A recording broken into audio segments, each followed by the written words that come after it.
evening and welcome to the news here on TV2 for this Monday, March the 5th. This is news you can count on.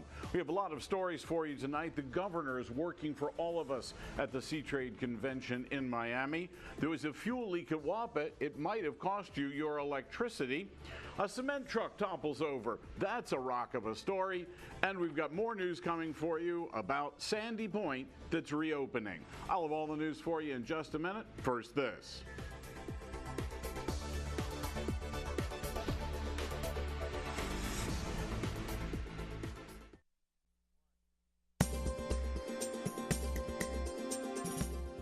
Governor Mapp departed a territory on Saturday to meet with cruise industry leaders as well as attend the Seatrade Cruise Global Maritime Industry event in Fort Lauderdale.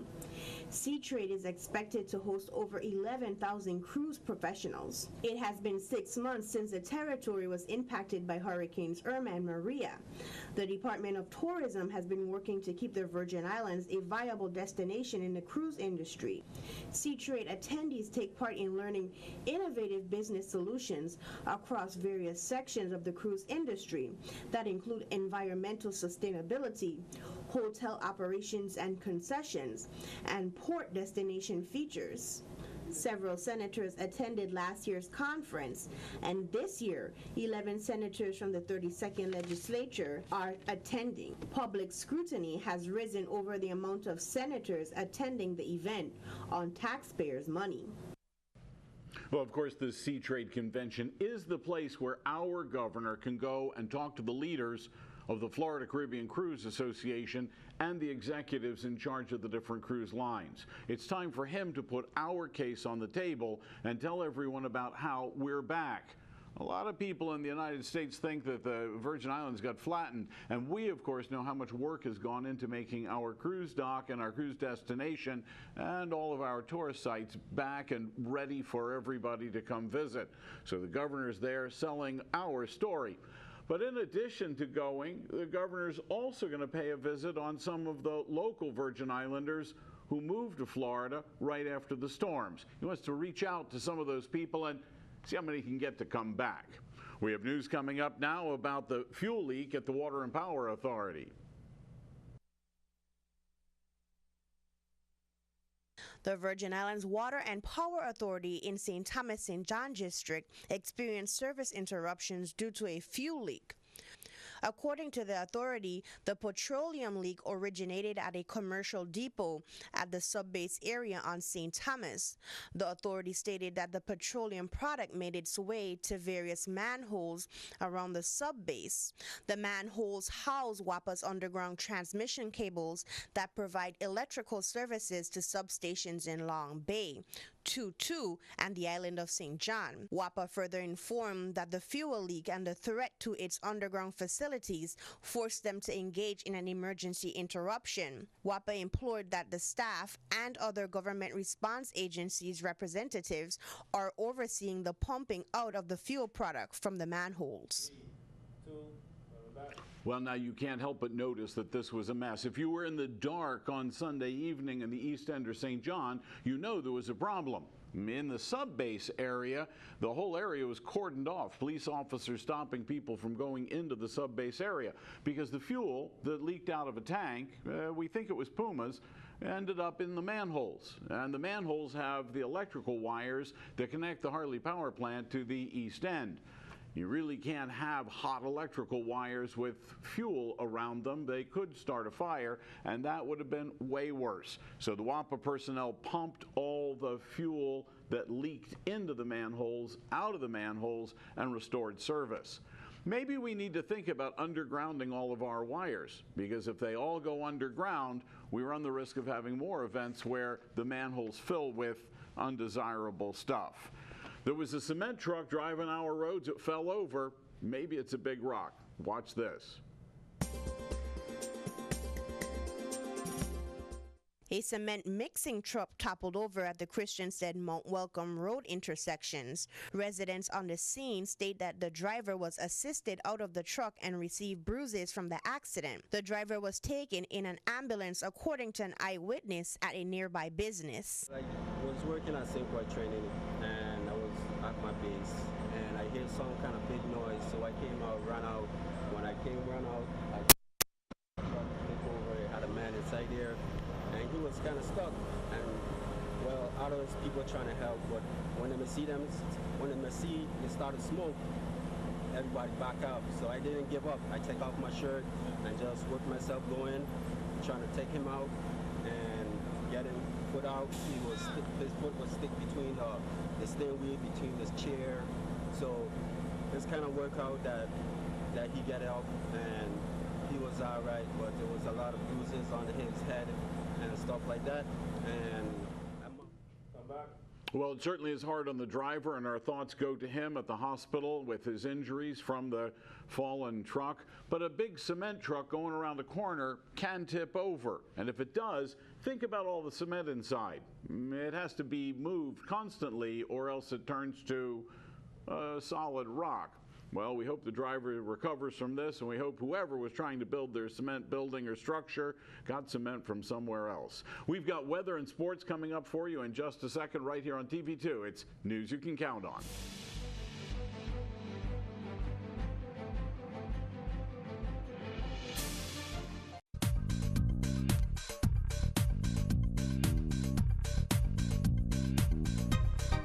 Well, I hope you enjoyed your day today. Boy, are we dealing with an angry ocean. We're seeing very dangerous rip currents, very large waves, and coastal flooding. A big concern if you are near the coast and you see some flooding on the roadways, turn around, don't try to drive through it, and you should certainly avoid the ocean altogether. Not because of a storm that we have nearby.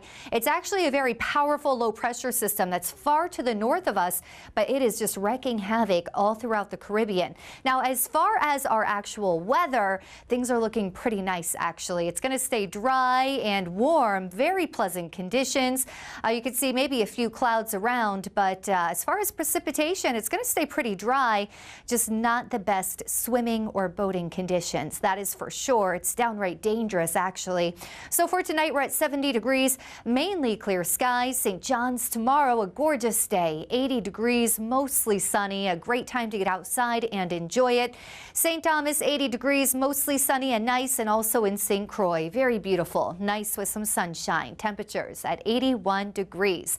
Now here we are on the Atlantic side for the marine forecast. We do have a small craft advisory in place through Thursday night. We're talking waves up to 14 feet, even larger as you get further out, and the winds north 5 to 10 knots, so very gusty at times. Small craft advisory in place through Thursday in the Caribbean side as well. Again, those waves, they are huge, 10 to 12 feet, and even larger the further out you get. So coastal flooding should be expected, not just for the Virgin Islands, but also for Puerto Rico and rip currents. Huge issue here.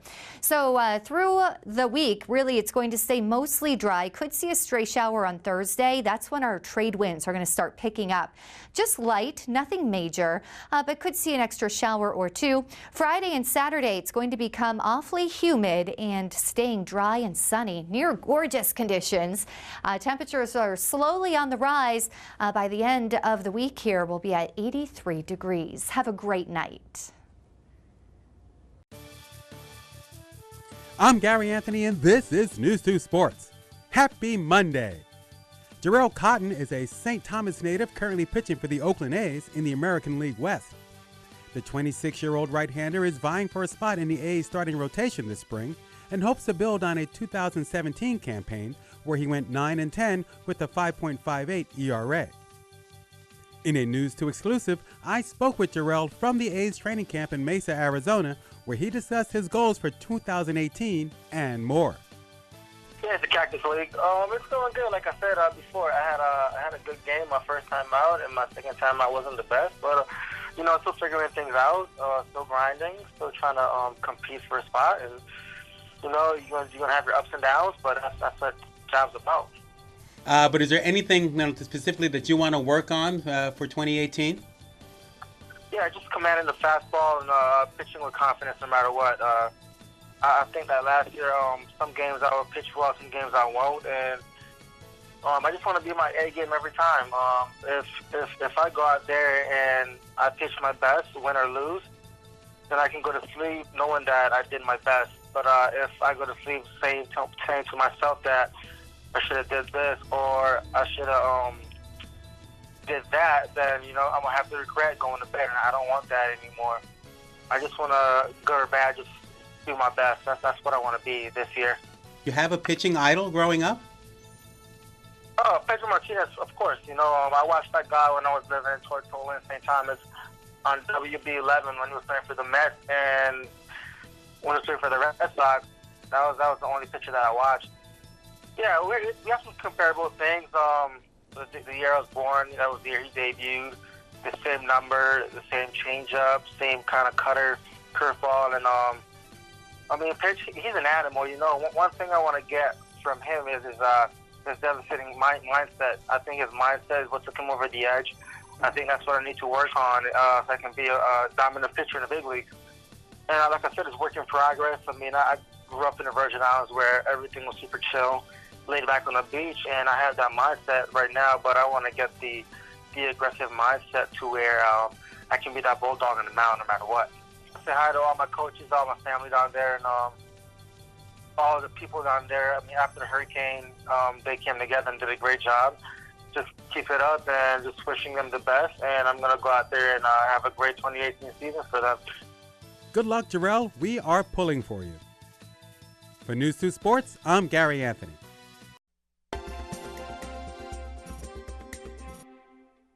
The Sandy Point National Wildlife Refuge, located on the west end of St. Croix, has resumed its services.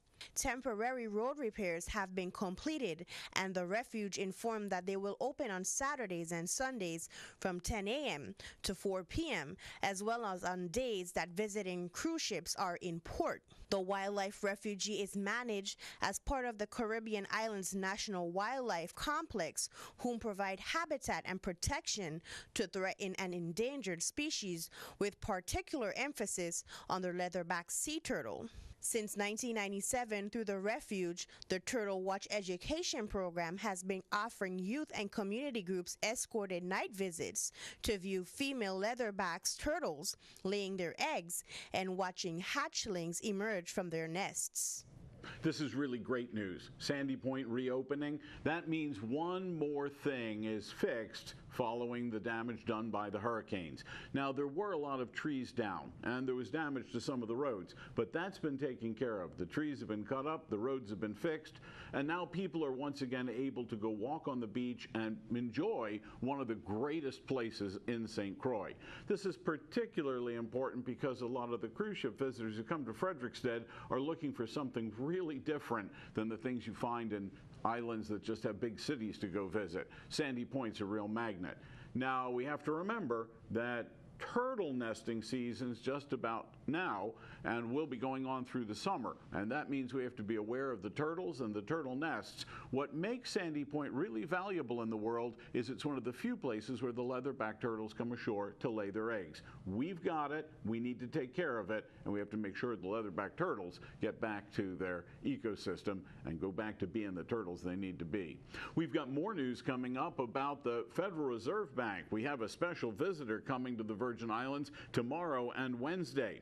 The Federal Reserve Bank president of the New York branch, William C. Dudley, will be visiting the Virgin Islands on Tuesday and Wednesday to meet with nonprofit organizations, members of the government, and parts of the business sector. His mission is to identify the current economic conditions and what kind of recovery efforts have happened here since the storms. Now, tomorrow morning, he has a breakfast roundtable with the nonprofits. Then he's going to go on a tour of Tutu, talk with the governor's staff about the local economy. On Wednesday, there's supposed to be a press briefing on the economic impacts of the storms. Right now, he says that he thinks we've had about an 8% loss of jobs due to the hurricanes. And there's also obviously been a reduction in the number of visitors coming to buy things in our economy. Mental health is another topic that came up this week. We have 2 forums coming up, and we'd like you to know about them. Mental health is a very important topic. If you look at the numbers, around 1 person in every 10 will experience a mental health experience sometime in their life. That might mean a schizophrenic break or a paranoid phenomena, or having moments with alcoholism. We have special events coming up on Wednesday of this week from 6 to 8:30 on St. Thomas at the Earl Otley Legislative Hall, where they'll be holding a mental health forum and talking about the impacts of mental illness and other disabilities that they have on children and adult and other family members. You are invited to come and learn and find out how you should be dealing with this.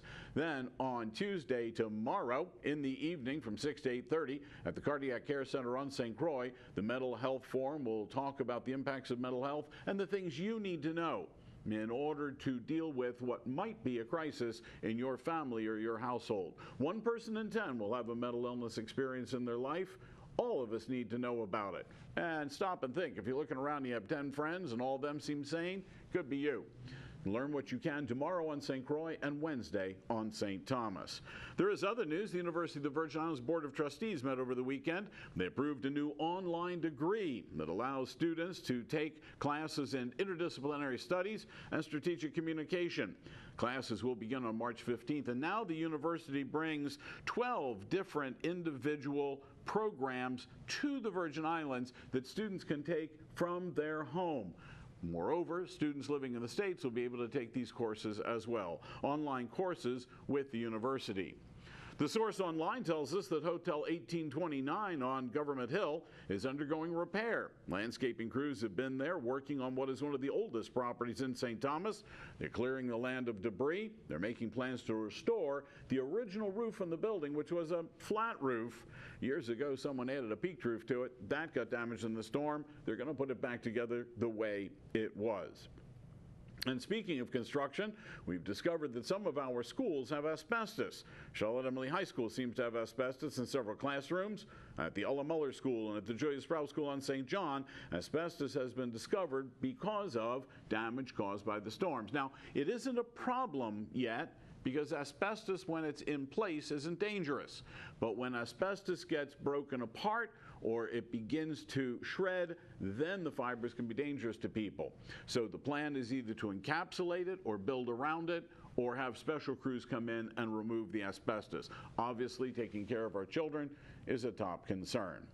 Thanks for listening to us here on TV2, the news you can count on. I'm Alex Randall, your news commentator. Be sure to join us again tomorrow at the same time. Leslie Commission will be here with the news on TV2, news you can count on.